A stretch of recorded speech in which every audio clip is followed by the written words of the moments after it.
Salut les amis, si vous regardez notre chaîne, vous constaterez que cette vidéo est un peu différente vu qu'elle est en français. On a discuté un peu avec différents membres de la communauté et on s'est rendu compte que actuellement la communauté française Kotlin manquait un peu de mouvement et donc on s'est proposé d'interviewer des membres de la communauté Kotlin, que ce soit Kotlin Android, Kotlin Multiplateforme ou Kotlin Server, et on vous propose ces interviews. Pour la première interview, on a interviewé par internet, bien sûr, Martin Bonin, qui a eu l'extrême gentillesse de répondre à nos questions et puis de organiser tout ça avec nous parce que c'était la première. Donc Martin a évidemment essuyé les pots cassés. Donc encore merci à lui de nous avoir supportés pendant ce process. Et vous allez voir que nous avons parlé avec lui du passage à Kotlin lorsqu'il travaillait chez Dailymotion et évidemment beaucoup de son travail sur Kotlin pour Apollo Android et Kotlin Multiplateforme et des choix techniques qu'ils ont fait et de comment est-ce que tout ça s'architecture. N'hésitez pas à nous dire si vous avez des idées pour animer cette communauté. On vous en parlera dans une prochaine vidéo, mais nous on est en train de préparer une conférence pour la fin de l'année en décembre à Paris pour Kotlin et d'ici là on espère que les meet-up reprendront et qu'on pourra bientôt se revoir. En attendant, on interviewe Martin dans cette vidéo et on espère que ça vous plaît. À très vite.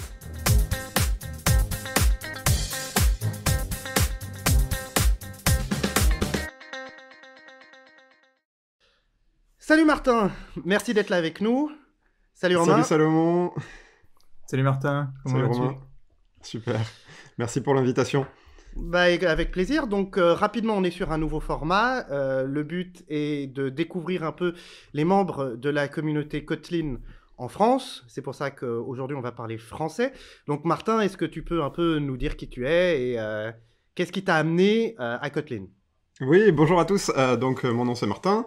Je suis sur Paris. Je fais du GraphQL pour Apollo. Je bosse sur un projet qui s'appelle Apollo Android, et pour ce qui m'a amené sur Kotlin, ça s'est fait assez naturellement parce que je fais du dev Android depuis pas mal de temps maintenant. Je crois que j'ai commencé avec Cupcake et j'ai commencé Kotlin en 2017 suite aux annonces de Google à Google I.O.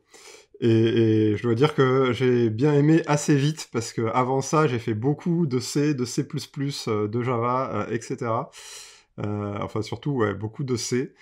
Et j'avoue que j'ai été converti assez vite au Kotlin. Voilà, j'aime beaucoup. J'aime beaucoup tout ce qui est développeur tooling. Je suis assez excité de bosser pour Apollo, où on bosse sur du développeur tooling pour les API. Plein de choses à faire. Pour conclure rapidement sur la présentation, je suis aussi au French Android User Group. Donc voilà, on fait pas mal d'events sur Paris. Puis même maintenant, dans toute la France, on a un channel Twitch. La grenouille, voilà. Le frog. Le frog, exactement. Exactement.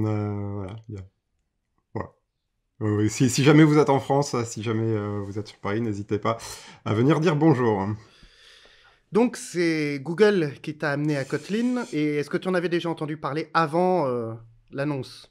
Et non, j'avais vu, parce que je suis aussi pas mal Reddit, des communautés comme ça de développeurs Android.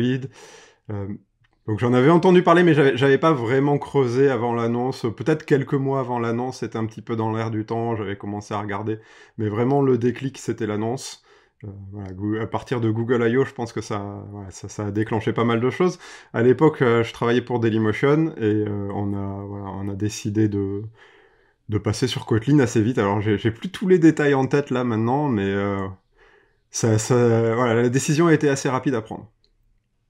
D'accord. Et donc à l'époque, tu travaillais sur Dailymotion, et justement, c'est intéressant. À quel point est-ce que ça a été compliqué dans une boîte qui est quand même assez conséquente comme Dailymotion d'amener Kotlin? C'était relativement simple parce que l'équipe Android, elle était assez petite. On était 2 à l'époque. Il il n'y a pas eu trop de discussions. On était tous les deux ultra convaincus et puis ultra curieux de tester. Donc on a testé assez rapidement. Ça remonte un petit peu. Donc là, j'avoue, j'ai plus tous les détails, mais on a dû faire un ou deux tests et puis assez vite, on a commencé à transformer la code base. C'est aussi ça, un des gros intérêts de Kotlin pour moi, c'est que c'est l'interop avec Java, elle est juste top. Donc on a pu faire ça très progressivement, rajouter, voilà, convertir les fichiers un par un. Ça a pris un petit peu de temps, hein. Là je vais pas mentir, le temps de supprimer complètement le Java. Alors là, si j'ai des collègues qui m'écoutent, ils me corrigeront, mais oui, ça a dû prendre quelques années quand même, hein, ouais, ouais. Mais Et du maintenant, coup, il y en le a fait plus, de hein. changer de langage, de rajouter quelque chose, donc si vous étiez deux, effectivement, en termes techniques, ça n'a pas dû être compliqué, mais est-ce que vous avez dû vendre ça un peu à un management ou à quelqu'un pour dire, écoute, on va changer de langage, fais-nous confiance? Sans doute, sans doute. Mais je devais avoir un manager sympa ou, ou au moins ouvert aux nouveautés. Et de mémoire, ça n'a pas été un problème. Ça n'a pas D'accord. vraiment été un problème. Ouais, non, là-dessus, le switch et le fait que je m'en souvienne pas trop, je pense que c'est assez symptomatique du fait que finalement, c'était pas une question, quoi, hein. C'était Ouais. la Bah, c'est solution cool. proposée par Google. Ouais, ça s'est plutôt bien passé, j'avoue. Des fois, Ouais, c'est ouais, pas tout le temps le cas, hein. Il y a des boîtes qui ont fait ouais, de la résistance, hein. ouais, Qui ont dit, OK, Kotlin c'est nouveau, c'est bien, mais on va attendre 2 ans pour que ça soit vraiment mainstream, et en attendant, continue sur Java 6, quoi. Donc ouais. ça montre que tu étais dans un environnement. Enfin, Dailymotion a pu créer un environnement dans lequel vous étiez assez libre au final, et c'est assez. Ouais, ça a vraiment bien marché, mais c'est vrai que quand tu es dans une grosse structure où il y a plus de développeurs, je comprends, à la limite, c'est sûr que c'est plus compliqué parce qu'il faut faire monter tout le monde en compétences en même temps sur des nouvelles technos. C'est vrai que même si c'est interopérable avec Java, il y a quand même des petits... Ouais, il y a Oui, et des puis nouveautés. Il y a- l'inertie est beaucoup plus grande en fait. Même côté développeur finalement, t'as plus de personnes à convaincre finalement. Oui, tout à fait, plus de personnes à convaincre. Et puis, je pense que pour le management, il y a toujours cette crainte qui est des fois justifiée, hein, de dire le hype-driven development, c'est sympa pour le CV des développeurs, mais au final, qu'est-ce que ça apporte au produit? Donc, c'est une vraie question. Là, je pense qu'aujourd'hui, en 2021, la question se pose plus trop, et je pense que pour du développement Android, ça doit être maintenant quand même relativement plus simple de convaincre, ne serait-ce que parce que tous les outils sont passés en Kotlin maintenant. Mais à l'époque, en 2017, c'était une vraie question, ouais, clairement. Il y a eu toute une période où on était tellement à fond dans Kotlin qu'on a fait, je pense que ce que tous les débutants ont fait dans Kotlin, c'est-à-dire essayer de mettre du fonctionnel partout, des let, des run, des if et des with, enlever toutes les boucles for. Donc voilà, il y a peut-être eu 6 mois comme ça où on avait du Kotlin que si je le regardais aujourd'hui, je pense que ça me ferait crier. crier. Mais je pense que ouais, c'était un petit peu un rite de passage à l'époque. Et c'est là où on a certainement un petit peu perdu du temps. Parce que, voilà, comme tout le temps, chaque nouvelle technologie, il y a une petite courbe d'apprentissage. Et puis, bon, bah, c'est vrai que sur la vélocité, ça a dû se ressentir un petit peu à l'époque, ouais. Ça fait beaucoup d'informations à emmagasiner d'un seul coup. C'est intéressant que tu parles de ça parce que je trouve que dans l'histoire de Kotlin, quand Kotlin est arrivé, ils ont beaucoup communiqué sur le fait que Kotlin amenait du fonctionnel dans de la syntaxe impérative. Et au final, j'ai l'impression que plus Kotlin a grandi, moins cette importance du fonctionnel du langage a été mise en avant. Parce qu'au final, on s'est rendu compte que déjà les coroutines ont permis au fonctionnel d'être moins important.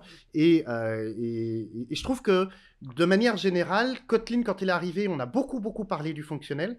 Et maintenant, on en parle moins quand on parle de Kotlin. On parle d'autre chose. Qu'est-ce que tu en penses? Bah, ouais, c'est une bonne remarque. Disons que pour moi, une des valeurs de Kotlin aussi, c'est que il y a un petit peu les deux paradigmes.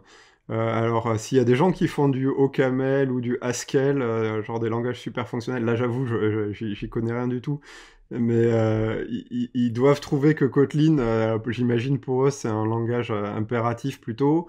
Et d'un autre côté, les gens qui viennent du C ou du Java trouvent plein de choses fonctionnelles dans le Kotlin. Donc c'est un petit peu à la croisée des chemins, j'ai l'impression. Et c'est ça qui est, enfin, de mon point de vue, en tout cas, je trouve que c'est là qu'il y a une belle réussite de Kotlin, c'est que ça permet de faire une transition, que ça soit de Java vers le Kotlin ou alors de l'impératif vers le fonctionnel. Ça permet d'avoir une courbe d'apprentissage très très continue, très très douce, et d'apprendre les concepts petit à petit. Alors aujourd'hui, est-ce que c'est un peu moins fonctionnel? Ouais, on est un peu revenu effectivement sur la hype du début, mais il y a quand même tout ce qui est, et je pense on en parlera tout à l'heure, tout ce qui est memory model et tout, où ça te force à avoir tout en immutable.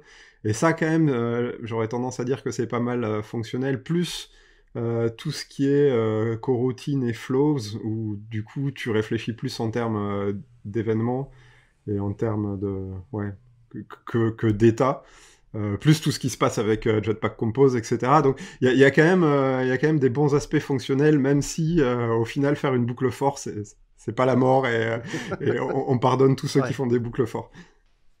Donc maintenant, tu t'es tourné sur le tooling, donc tu travailles pour Apollo. C'est quoi? C'est une boîte qui fait des outils open source, c'est ça?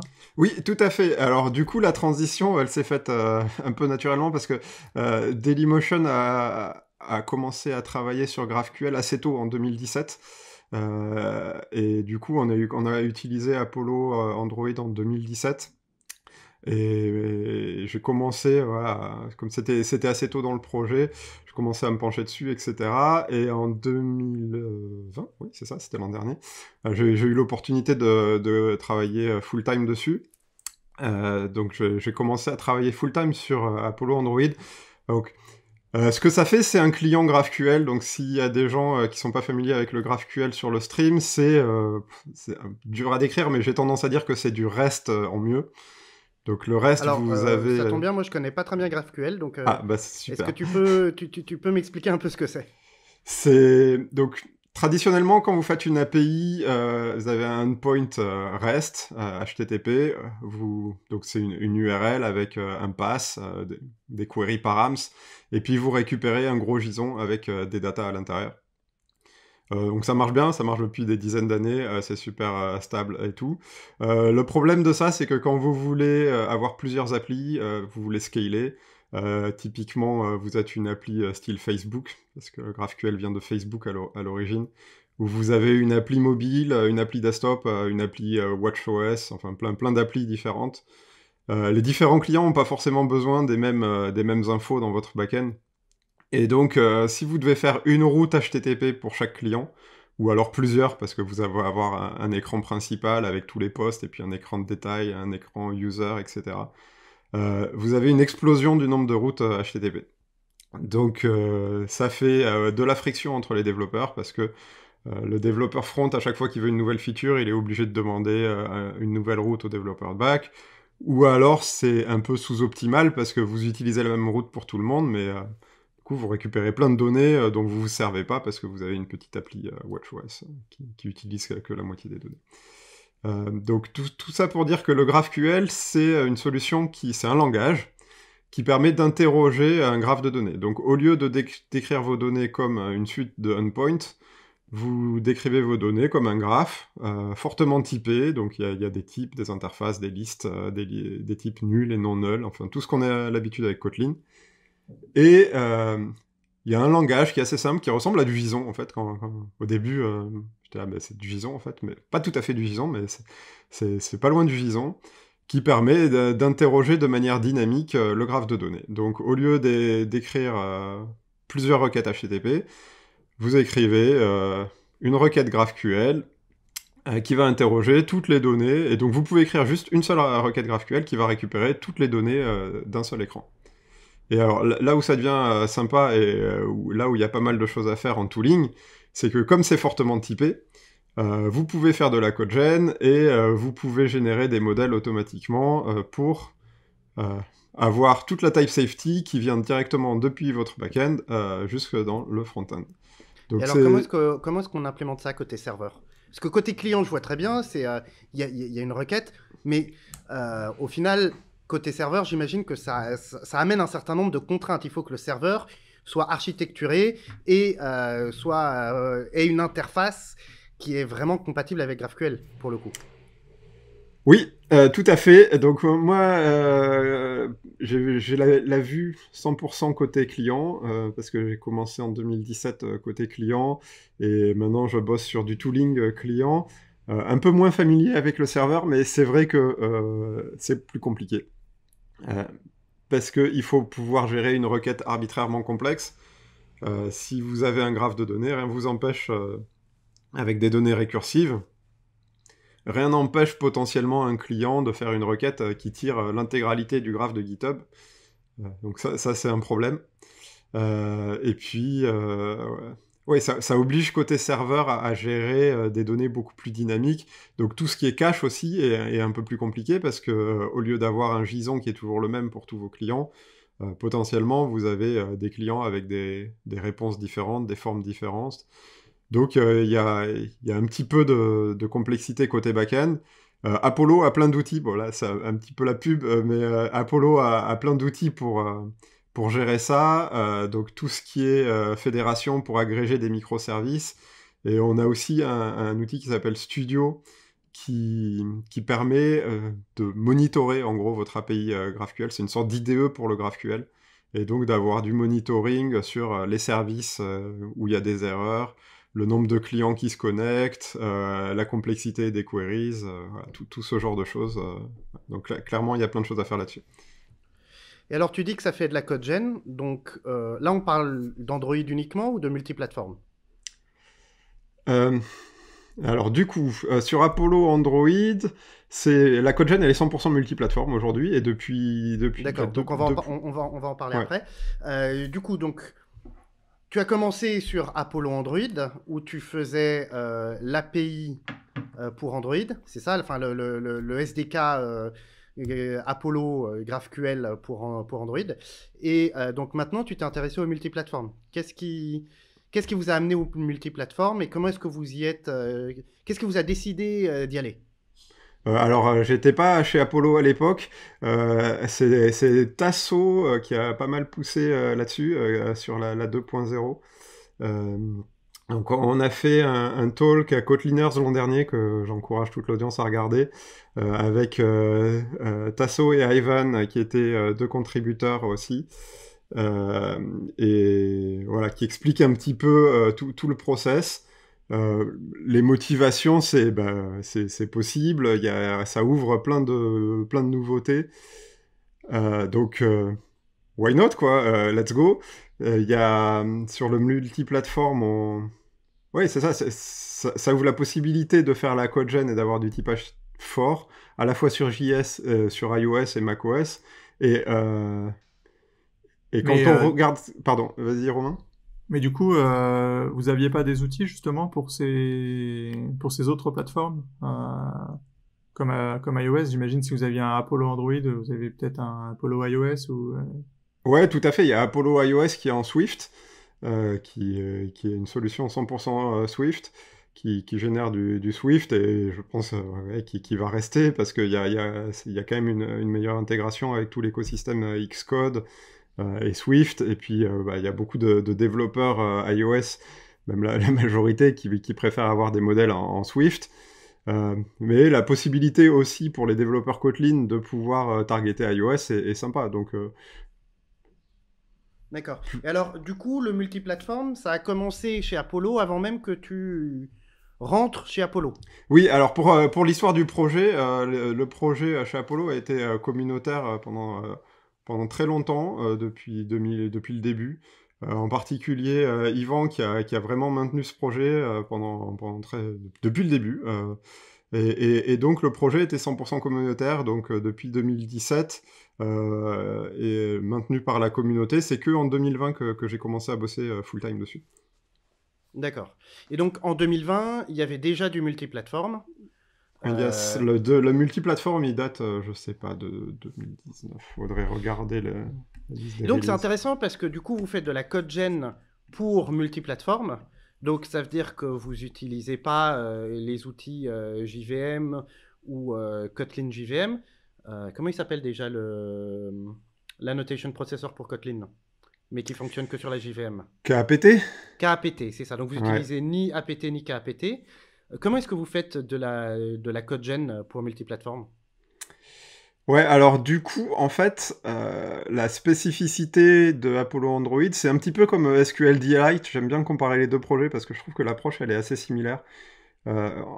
Ça lit pas vraiment les fichiers Kotlin et ça traite pas d'annotation parce que ça prend des fichiers que vous écrivez en GraphQL et ça les transforme en Kotlin. Donc pour ça, on n'a pas besoin de parser de Kotlin, on n'a pas besoin de parser d'annotation, donc du coup, on n'a pas été freiné du tout par KAPT, on n'a pas, voilà, on n'utilise pas du tout KAPT. Comment ça marche? Et là, c'est Yvan qui a développé pas mal le compiler. C'est un compiler qui lit le GraphQL, donc qui prend des fichiers GraphQL, qui les parse avec un outil qui s'appelle Huntler. Je sais pas si vous Le connaissez. fameux générateur de parseurs qui... Ouais. Ouais, voilà. Bah, Quasiment tous les parseurs... Pardon. Quasiment tous les parseurs écrits avec la JVM utilisent Antler. Donc ouais, clairement. c'est assez sympa. Alors du coup, j'ai découvert ça là en 2020. Et donc on écrit une grammaire du GraphQL. Donc c'est un fichier G4 qui décrit en gros, comme en français, quoi, les enchaînements de mots, adverbes, compléments du GraphQL. Et ça génère un parseur automatique. À partir de ce parseur, on récupère un AST, donc Abstract Syntax Tree. Je sais pas comment on dirait en français, mes excuses On dit d'avance. AST. Voilà, AST. Et à partir de ça, donc il y a quelques transformations, quelques optimisations, et à la fin, on utilise Kotlin Poet pour générer du code Kotlin et des modèles Kotlin. Et vous avez développé un plugin Gradle pour intégrer tout ça facilement dans une... Oui, et alors là, le plugin une Gradle, blockchain. c'est par ça que j'ai commencé chez Apollo. Enfin, dans la communauté en 2019, je crois que j'ai commencé, parce que le plugin Gradle était écrit 100% en Groovy. Et puis, je sais plus comment c'est venu, mais il y avait quelques trucs que je voulais changer. Et donc, je me suis mis à réécrire le plugin Gradle en Kotlin. Donc voilà, ça a été ma première grosse contribution au projet, de réécrire le plugin Gradle. Voilà, donc, j'ai bien plongé dans les API Gradle. Maintenant, ça va. Je pense que ça va à peu près. Mais ouais, c'était un projet. Et donc, oui, pour la question qui était est-ce qu'il y a un plugin Gradle, il y a un plugin Gradle qui prend les fichiers et puis qui génère les modèles. Il y a aussi un plugin Maven qui est maintenu par Monsef, qui est un développeur francophone et qui utilise le compilateur d'Apollo Android et qui expose un plugin Maven. Voilà, qui est utilisé pas mal. Alors voilà, faudra peut-être le faire venir sur le stream, mais il pourra en parler mieux que moi, mais ce qui est utilisé plus côté serveur, pour tout ce qui est voilà, qui interagit pardon, avec Spring, Spring Boot, tout ce qui est Reactor, etc. Ok, et du coup, en multiplateforme, qu'est-ce qui a été difficile dans le multiplateforme? Donc j'imagine qu'il y a eu le fameux memory model et la gestion du freeze, object frozen exception et enfin non c'est quoi, c'est invalid mutability ou je sais plus. Invalid immutability, il y en a deux, hein. Il y en a une quand on essaye de modifier un frozen et il y en a un quand on essaye d'accéder à un non frozen, je crois. Ouais. Ouais. Ok. Et donc ça, j'imagine que ça a dû vous poser problème. Alors, du coup, il y a vraiment deux parties dans Apollo Android. Il y a une partie qui est plus le core, qui est génération de modèles et des parsers. Et donc là, pour le coup, c'est 100% stateless, stateless, sans état. Donc pour le coup, ça c'est relativement bien passé, la transition s'est relativement bien passée. Et donc là, c'est ce qu'on a fait en 2019. Donc générer du code multiplateforme, les principaux problèmes, c'était d'enlever toutes les dépendances à toutes les classes Java. Donc par exemple, on avait des UID, donc il a fallu enlever ça. Tout ce qui est input stream, etc. Donc là, on a eu la chance d'avoir OKIO, qui supporte Ouais. le multiplateforme depuis pas mal de temps, et donc ça utilise vraiment beaucoup de OKIO. D'accord. Et qu'est-ce qu'il y a eu d'autre? On avait du Big Decimal aussi. Voilà, donc pas mal de petites choses, mais on n'a pas été embêté du tout par le memory model à ce moment-là. D'accord. Parce que, en fait, quand vous regardez, les modèles, c'est juste des data immutables. Donc, ce que vous récupérez en sortie d'Apollo, c'est des data immutables. Donc là, il n'y a aucun problème.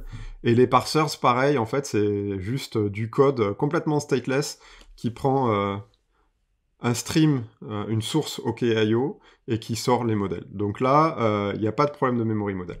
Après, il y a une deuxième partie dans Apollo Android, qui est tout ce qu'on appelle le runtime, qui gère le network et le cache. Et le cache, par définition, c'est quelque chose de complètement stateful. Et donc là, voilà, c'est ce sur le quoi on est en train de travailler pour la version 3. On voit la ligne d'arrivée, là. Et alors, dans la version 2, comment est-ce que c'est géré? Dans la version 2, il n'y a pas de cache multiplateforme. D'accord.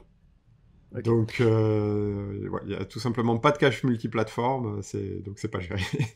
Pour la partie client, finalement. Pour la pas le partie cache, client, ouais. ouais. Ok. Tout à C'est-à-dire fait. qu'à chaque fois que tu fais une nouvelle requête, tu requêtes le network et t'as la même empreinte de consommation, quoi. Ça. C'est ça, donc après, rien n'empêche des gens qui utilisent la version 2 d'écrire leur cache dans le code user, mais il n'y a rien qui est fourni de base avec Apollo en multiplateforme, encore une fois, hein, parce qu'en JVM, il y a plusieurs caches. Mais si vous faites du multiplateforme avec la version 2, la matrice est un peu compliquée. Hein. C'est pour ça qu'il me tarde vraiment de sortir la version 3 et d'unifier tout ça. Parce que si vous regardez dans la version 2, il y a... Donc, il y a un seul core, il y a un seul core. Par contre, il y a deux runtimes. Il y a un runtime JVM qui a du cache et un runtime Kotlin qui utilise des API coroutines, mais pas de cache. Donc c'est vrai que c'est toujours un petit peu compliqué d'expliquer toutes les différences. Si vous faites du multiplateforme aujourd'hui, on a un Getting Started qui recommande d'utiliser la version 2 avec le runtime Kotlin. Mais il n'y a pas encore le cache. Si vous voulez un cache, ou même si vous voulez voir ce qui se passe, il y a des previews de la version 3. Donc j'encourage vraiment tous les gens qui écoutent ce stream à essayer les dev previews. Il n'y a pas encore de doc malheureusement dessus, mais ça va venir. C'est toujours la dernière chose qu'on fait. Hein. En fait, les API changent assez vite. Donc, c'est vrai qu'écrire la doc, il y a toujours ce petit frein de dire je vais écrire une doc maintenant, et puis si je change l'API, il va falloir que je réécrive la doc. Donc, c'est toujours un problème Du coup, ce cache, il est multithread? Alors, du coup, ce cache, est-ce qu'il est multithread? Il est multithread sur la JVM et il est monothread sur multiplateforme. C'est ça. Donc en fait, c'est comme ça que vous avez contourné les fameuses exceptions de fraude, de freeze et autres trucs comme ça. C'est en ne les gérant pas au final. C'est-à-dire que c'est monothread. Donc vous pouvez avoir du stateful et vous vous êtes pas amusé à gérer un cache multithread avec les atomiques et autres trucs comme ça. Ouais, et là, un grand merci à toute l'équipe de Touch Labs parce que ça a été vraiment une grosse source d'inspiration, tout ce qu'ils ont fait dans Stately. Il y a une petite différence, on va rentrer dans les détails, vous m'arrêtez, mais il y a une petite astuce dans le Apollo multiplateforme qui est de dire que on suppose sur iOS que tous les flows et toutes les coroutines tournent depuis le main thread, ce qui nous permet d'exécuter du code natif, de faire tout ce qu'on veut. Donc on fait des choses avec des pthreads, c'est là où le faire du C avant ça a été utile, mais on fait du C en Kotlin presque. Donc on fait des choses dans le monde natif, et après de revenir dans la coroutine en dispatchant dans main.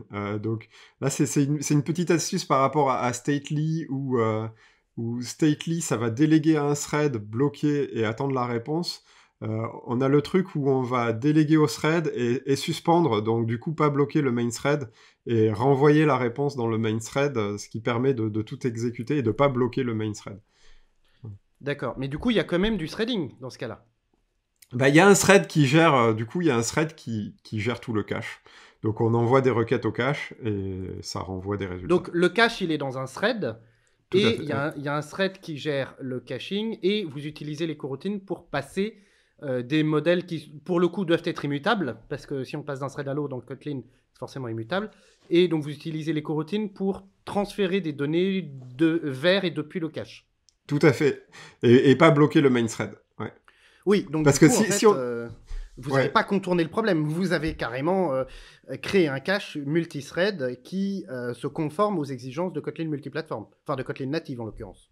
Yes. Le contournement, c'est plus le contournement de l'API Workers, en fait. Ça a pris pas mal de temps parce que l'API Workers, si vous l'appelez depuis le main thread, par exemple, ça va bloquer. Donc ça va déléguer à un autre thread, donc jusque-là ça va bien, mais après, ça va bloquer en attendant la réponse. Et ça, moi il me semblait que l'API coroutine, elle permettait de faire ce genre de choses sans avoir à appeler pthread directement. Ouais, alors effectivement, on aurait pu, mais alors là, on n'a pas trop regardé, et on voulait pas forcer les utilisateurs à utiliser coroutine multithreaded. Il y a pas mal de warnings dans le code, dans la doc de JetBrains.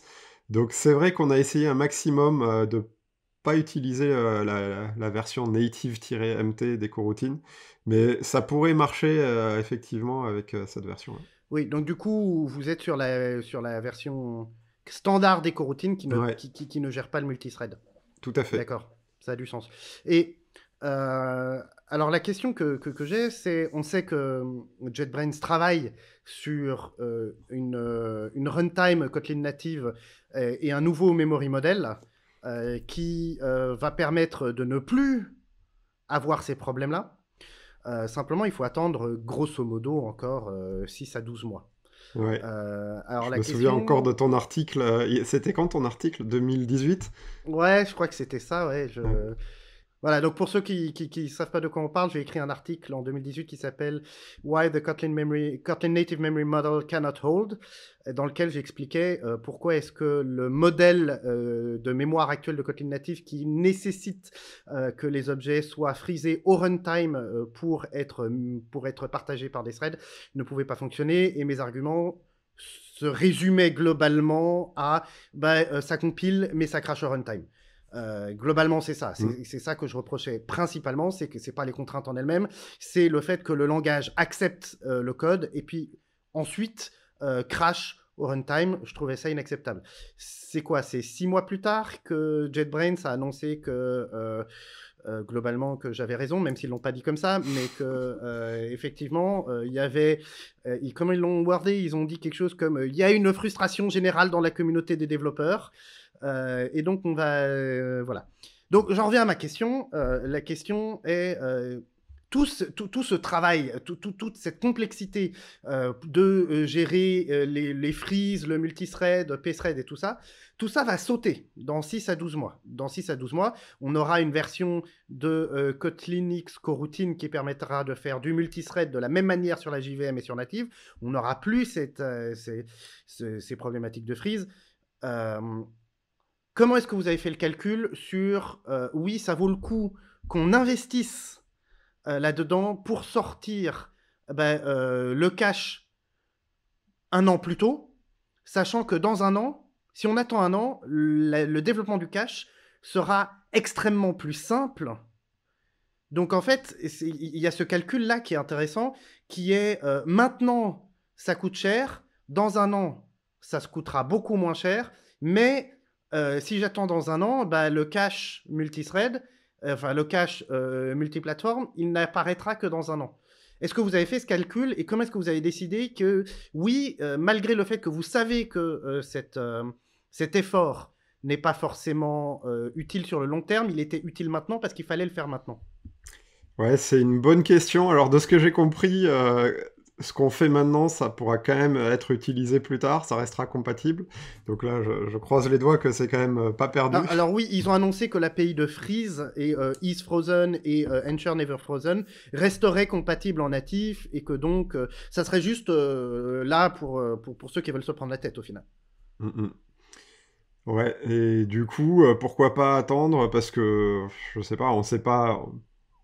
Aujourd'hui, je crois que la roadmap, il y a eu un article il n'y a pas si longtemps que ça, je crois que c'est une première preview qui est annoncée pour cet été, par exemple, au mois d'août, il me semble, j'ai août en tête oui, La pour roadmap une... de Kotlin Native, ouais. Ouais, roadmap de Kotlin Native. Ouais. Ouais, Euh, ils ont annoncé une version naïve de leur mm, nouveau garbage collector pour cet été, ouais. Sachant qu'après, bah, il faut qu'ils le développent et que, ouais. voilà. On sait le temps qu'il a fallu à la JVM pour avoir un garbage collector à peu près efficace. On se doute bien que c'est pas pour tout de suite, mais en tout cas, on va pouvoir commencer à avoir du multithread qui ne pique pas Mm, mm. euh, à partir de, on va dire, fin d'année. Ouais, et ouais, ça sera intéressant. Mais oui, fin d'année, du coup, à partir de fin d'année, disons que avoir quelque chose maintenant, c'est mieux qu'en fin d'année, j'aurais tendance à dire. Non, enfin, je pose la question parce que Ouais. nous, à Codeine, on s'est posé la question pour Codeine DB, pour Codeine DI, on s'est posé la question de savoir si ça valait le coup d'investir le temps pour rendre tous ces systèmes qui sont des systèmes assez complexes en multithread natif. Et notre réponse a été bah non, c'est chiant, mais on va attendre parce Mm. que on préfère développer des nouvelles fonctionnalités plutôt que rendre compatibles les fonctionnalités existantes avec du multithread, alors que ça sera euh, comme ça dans quelques mois. Bon, quand on a fait quand on a pris cette décision, c'était plus dans quelques années. Mais on s'est quand même dit, on va développer des nouvelles choses, on va développer des nouvelles fonctionnalités, plutôt que d'investir dans du multithread, sachant que bah, tant que c'est pas sorti, ce nouveau garbage collector, bah, on va dire on supporte pas le multithread et c'est triste, mais c'est ainsi. Ouais, euh, bonne remarque, j'ai pas de bonne réponse. J'ai tendance à dire aussi que c'est pas complètement perdu parce que ça permet de suivre l'écosystème Kotlin Native, donc ça permet aussi de débugger et d'avoir un petit peu en avance les problèmes qui peuvent arriver sur tout ce qui est binary compatibility. Il y a pas que le memory model, il y a aussi d'autres choses qui traînent derrière. Interop avec Swift aussi, voilà, tout ça. Donc ça permet d'expérimenter un peu plus tôt et puis de faire les feedbacks à JetBrains aussi. Donc voilà, Vous avez j'espère que beaucoup c'est pas parlé perdu. à JetBrains sur ce projet? Par le issue tracker, oui. Donc le issue tracker fonctionne bien. D'ailleurs, on a des super réponses. Donc merci à la team de JetBrains. Et puis sur le Slack Kotlin aussi. Enfin, vraiment, je trouve qu'il y a une super communauté quand même. Sur tout ce qui est Android, tout ce qui est Kotlin, tous les process sont super ouverts. Il y a, il y a il y a des issues GitHub pour tout, donc vraiment merci à JetBrains, merci à Google là-dessus parce que je pense que c'est pas pareil sur toutes les technos. Yes. Et bien, du coup, vous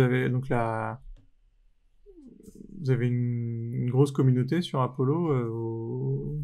Vos librairies sont pas mal utilisées. Faudrait regarder les chiffres. Alors maintenant, c'est un peu plus simple. J'ai pas regardé récemment, mais pendant une époque, on était sur Bintray, gCenter. Maintenant, on a fait le switch en 2020 sur Maven Central. Donc maintenant, je crois qu'il y a les chiffres sur Maven Central. Il faudrait regarder les téléchargements là. Et au moins, on n'a plus qu'une seule source de données. Euh, mais pour tout ce qui est communauté, ouais, il y a pas mal d'issues, donc c'est ce que moi je vois tous les matins, les issues, donc là ça vit pas mal. Et puis, oui, bah, n'hésitez pas à ouvrir des issues, j'aime bien ça. Et vous êtes passé de gCenter à Maven Central uniquement pour Apollo Android ou toutes vos librairies étaient aussi sur... Alors chez Apollo, on a une autre librairie, peut-être plus, mais il y en a une autre au moins qui s'appelle Fédération JVM. Je ne veux pas dire de bêtises, mais qui s'intègre avec GraphQL Java et qui est aussi passé sur Maven Central au moment où gCenter a fermé. Donc voilà, vous pouvez aller voir. Et je crois que c'est à peu près tout. Mais oui, disons que tout avoir dans Maven Central, c'est quand même plus confortable, même au niveau de tout ce qui est publication, etc. Ça simplifie pas mal. C'est un peu mon dada en ce moment. J'ai écrit un article la semaine dernière encore sur les différents plugins de publication Gradle. Parce que pendant très longtemps, ça a été assez, comment dire, comme sur Android, assez fragmenté, on va dire, avec le plugin Bintray d'un côté, le plugin Maven, le plugin Maven Publish, et le fait que Maven soit différent de Maven Central, qui soit différent de Sonatype. Enfin, il y avait pas mal de confusion. Je pense qu'il y en a toujours un petit peu, mais ça se clarifie. Et donc, voilà. Comme dans toutes les choses, il y a un bon et un mauvais côté. Le fait que G-Center ferme, bah, ça a fait pas mal de boulot à pas mal de monde dans la communauté. Mais au final, le côté positif, c'est que ça permet à tout le monde de refaire une passe sur ses scripts de publication et puis de streamliner un petit peu tout ça. Donc au final, j'espère que c'est gagnant pour tout le monde. Ouais, ça a été une transition dans la douleur, mais bénéfique. Voilà, j'espère. Et du coup, Romain et toi, vous avez travaillé ensemble à un système de migration de G-Center vers Maven Central. Vous l'avez utilisé chez Apollo, ce système, j'imagine? Ben non.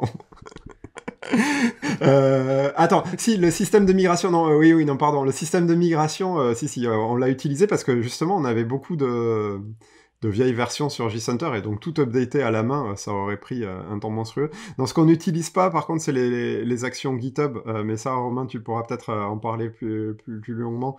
On a créé des actions GitHub pour les projets multiplateformes, mais vas-y, je te laisse faire le pitch. Oui, bah, c'est sûr que on a tous transpiré quand G-Center a fermé. Et bah, du coup, il a fallu trouver une solution de repli, et donc bah, on s'est tous tournés sur Maven.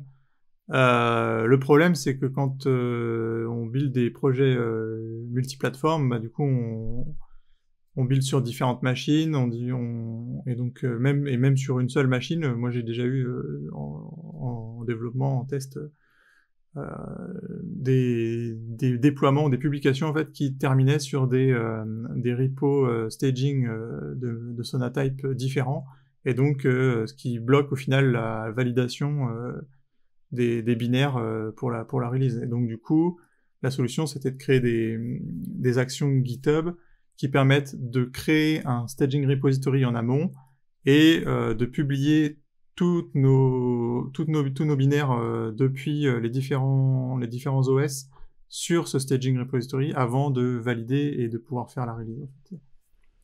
Donc et là, tu y as participé, mais tu ne l'utilises pas.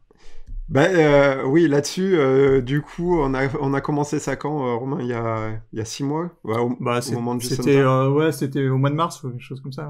Ouais, parce que effectivement, sur les projets multiplateformes, il y avait quelque chose à faire. Le truc, c'est que on a la chance sur Apollo Android de pas targeter Windows encore. Bon, c'est une chance.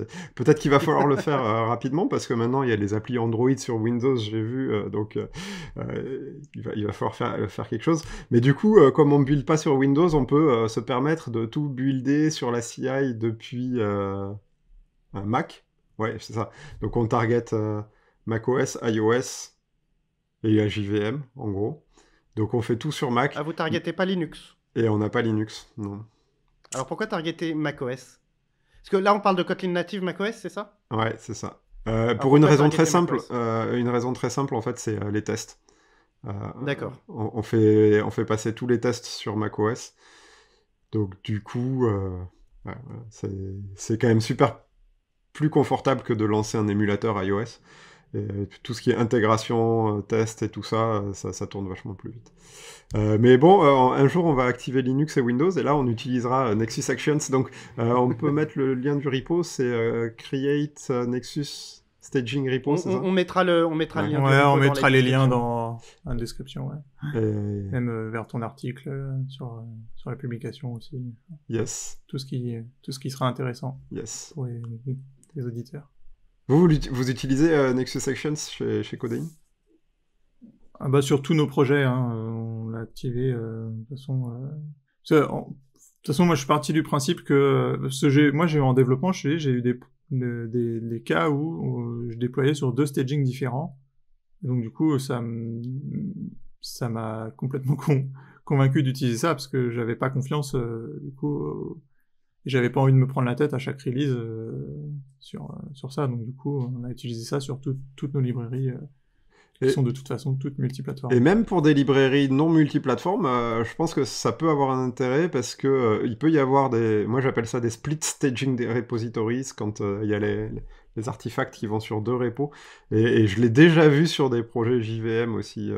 Donc, why not, quoi. Ouais, du coup, dans ce cas-là, tu es obligé de recommencer ton process de publication sans être sûr que ça fonctionne, quoi.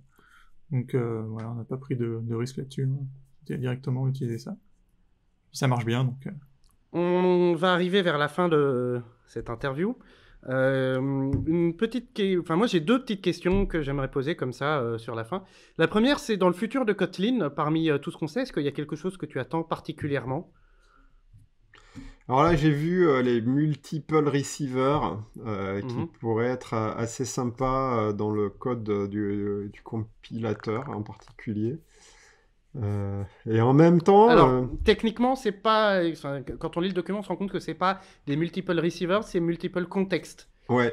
En fait, la sémantique est légèrement différente, notamment dans ce que signifie this et dans la résolution des contextes implicites. Donc ça t'intéresse par exemple, si on compare ça, par exemple, au value class, tu trouves que c'est plus intéressant que les value class? C'est parce que c'était la dernière news, donc j'avais ça en tête. Value class, c'est clairement super intéressant aussi. Encore une fois, le diable est dans les détails. J'ai un peu l'impression que il y a un moment où il faudra s'arrêter de rajouter des features. Parce que ce que j'aime beaucoup dans Kotlin aussi, c'est la simplicité et l'expressivité du langage, et le fait que la courbe d'apprentissage est vraiment super smooth pour quelqu'un qui débute par rapport à du C++ qui fait le café. Le Kotlin, voilà, c'est très progressif. Donc je me pose la question aujourd'hui de savoir si plus de features c'est toujours mieux. Si on déprécie et qu'on arrive, enfin surtout que JetBrains arrive à garder une sorte d'uniformité, why not? Mais je regarde ça, voilà, un petit peu avec pas mal d'attentes, et puis sur les value class. Les value class, alors j'ai pas suivi les value class en particulier, mais l'avantage ça serait la performance, j'imagine. Oui, en fait, donc c'est une histoire de performance et c'est une histoire d'immutabilité aussi, et donc on retourne vers un système un peu plus fonctionnel. Après, oui, il y a une véritable amélioration des performances dans les value class, c'est le fait que comme les classes n'ont pas d'identité, elles peuvent être inlinées directement dans le code, et donc on se retrouve avec un concept équivalent au struct de C ou de Swift. Mais alors là, du coup, il y aura du même copy. Alors justement, c'est tout l'intérêt des value class, c'est que c'est le compilateur qui décide. D'accord. C'est le compilateur qui décide si, selon lui, c'est plus intéressant d'inliner et donc de faire du même copy, ou si c'est plus intéressant de lui donner une identité et donc d'avoir un pointeur. Passer sur la stack. Ok. C'est ça. Ouais, intéressant. Donc c'est le compilateur qui décide.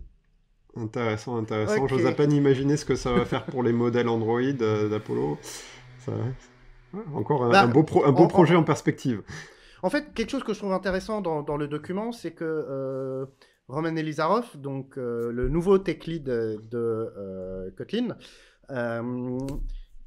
termine par dire, bon bah voilà, il y a les value class qui n'ont par définition pas d'identité, et donc c'est le compilateur qui va décider s'il va le placer sur la pile ou sur le tas, donc, et donc lui donner un pointeur ou faire des mêmes copies. Et en soi, ce qui serait bien, c'est que les classes normales soient renommées en identity class, parce qu'en fait, une identity class qui aura toujours une identité, donc toujours un pointeur, une identity class sera toujours sur le tas, donc sera toujours alloué. Mais en soi, il n'y a pas de raison que identity class soit par défaut. Ce qu'il faudrait, c'est qu'il n'y ait pas de défaut. C'est que que les programmeurs se posent vraiment la question, quand je crée une classe, est-ce qu'elle doit avoir une identité, identity class, ou est-ce que c'est uniquement de la data, value class? Et bon, alors, il termine en disant que ça foutrait un bordel pas possible dans le langage et que si on dépréciait le mot-clé class sans annotation, identity ou value, ça serait pas possible. Donc, il rêve d'un monde... enfin, d'un nouveau Kotlin. Mais je trouve ça intéressant, cette manière de dire, à partir du moment où on a les value class, les classes normales qui pourraient être nommées identity class ne devraient plus être par défaut dans la tête des développeurs. Ils devraient systématiquement se poser la question, est-ce que j'en fais une identity class ou est-ce que j'en fais une value class? Ouais, ça fait un nouveau mot-clé dans le langage. Oui, et puis donc voilà, tout ça pour dire que dans Apollo, de toute façon, quand les value class arriveront, ça ne changera rien tant que vous n'aurez pas décidé de les utiliser. Oui, j'espère, ouais. Pas de blague. La dernière question que j'avais envie de te poser, c'est qui est-ce que tu aimerais voir après toi?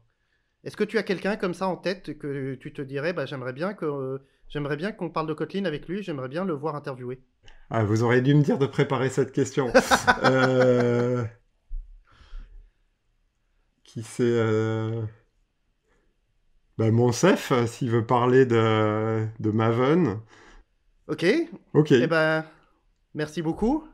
Est-ce qu'il y a d'autres choses que tu veux partager avec nous? Ah oui, non, un dernier truc, j'étais en train de réfléchir toujours au Kotlin.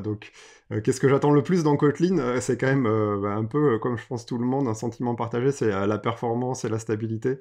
Donc là, aujourd'hui, quand même, le pain point numéro 1, c'est les temps de compile, les petits bugs par-ci par-là dans IntelliJ. Donc, ouais, vraiment, si j'ai un message à faire passer, ça serait, s'il vous plaît, ça serait bien qu'on puisse compiler du Kotlin natif plus vite. Ouais, alors le temps de compilation de Kotlin native, c'est un sujet complexe à mon avis. Hein. Ouais, je sais, c'est super compliqué, mais pour moi, c'est le principal frein aujourd'hui, enfin, en tant que dev en tout cas. Après, je te rejoins sur les bugs parce qu'il y a des bugs comme ça dans le compilateur qui existent. J'ai vu des tickets qui existent depuis 5 ans. Alors, c'est des corner cases. Moi, j'en avais reporté un, par exemple, où on accédait à un inline protected depuis autre chose, etc. Et donc, c'est des corner cases qui doivent apparaître hyper rarement. N'empêche que c'est un bug et n'empêche que c'est là depuis facilement 4-5 ans et que il y a toujours d'autres priorités et c'est un peu vexant, non? Ok, Martin, si c'est bon pour toi. C'est bon pour moi. Romain? Merci encore. Ouais, c'est bon pour moi aussi. Merci beaucoup, Martin, d'être venu. Et puis à bientôt sur Slack ou dans la vraie vie. Ah oui, voilà la dernière. Ouais. Si on veut te contacter, comment est-ce qu'on fait? Twitter marche bien. Et puis tout ce qui est relatif au projet, ouvrez plutôt des issues, voilà, pour pouvoir regarder. D'accord. Donc on mettra dans la description ton handle Twitter et un lien vers Apollo Android et un lien vers l'issue tracker. Exactement. Et puis il y a un channel sur Kotlin Lang aussi, sur le Slack Kotlin Lang. Si et comment il s'appelle ce channel? Apollo Android. Bêtement, ok. Voilà. Ok, quant à nous, vous pouvez nous joindre sur Twitter, Salomon Brice ou Romain BSL, c'est ça Romain? C'est ça, ouais. C'est ça. Et on est @codeincoders, c'est vrai aussi. Et on est présent sur le Slack, sur le channel Codein. On n'est pas non plus très inventif sur ce sujet. Voilà, merci beaucoup. Salut tout le monde. Merci à tous. Salut. À bientôt. Ciao.